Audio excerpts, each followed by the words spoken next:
গ্রামীণ হতদরিদ্র যারা নিম্ন আয়ের মানুষ তাদের স্বাস্থ্য সেবা নিশ্চিত করার জন্য সারা দেশে প্রায় 14,000 কমিউনিটি ক্লিনিকে আমরা নিরলসভাবে স্বাস্থ্য সেবা দিয়ে যাচ্ছি, স্বাস্থ্য শিক্ষা দিচ্ছি।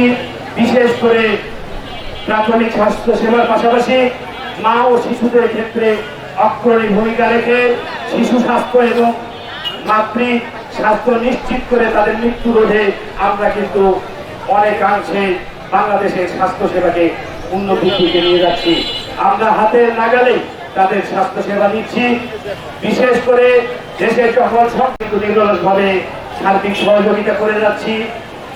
আমরা বিগত 14 বছর এক বেতনে চাকরি করেছিলাম, করার পরেও অতীব দুঃখের সাথে বলতে হয় আমরা বারবার বৈষম্যের শিকার হচ্ছি।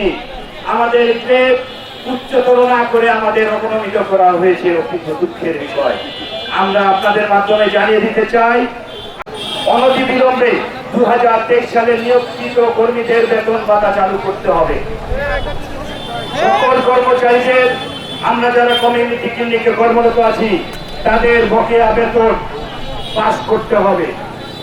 কমিউনিটি হেলথ কেয়ার বোর্ডের যে আমাদের গ্রেড অবনমিত করে হয়েছে তা বহাল রেখে উন্নীতকরণ 12তম গ্রেডে আমাদের উন্নীতকরণ করতে হবে।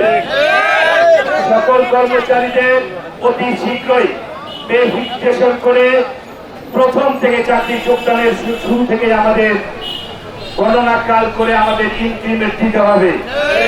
আমাদের চাকুরির যে প্রবিধান এই প্রবিধান অনতিবিলম্বে কার্যকর করতে হবে। আমাদের জিপিএফ অতি শীঘ্রই চালু করতে হবে এবং আমাদের ইন সার্ভিস প্রশিক্ষণের চালু ব্যবস্থা করতে হবে। আমাদের এই দাবিগুলো পূর্ণ না হলে আমরা অতি শীঘ্রই কেন্দ্রীয় কমিটির মাধ্যমে সাংবাদিক সম্মেলন করে আমরা কঠোর আন্দোলনের ডাক দেব ইনশাআল্লাহ। তো আমরা আমাদের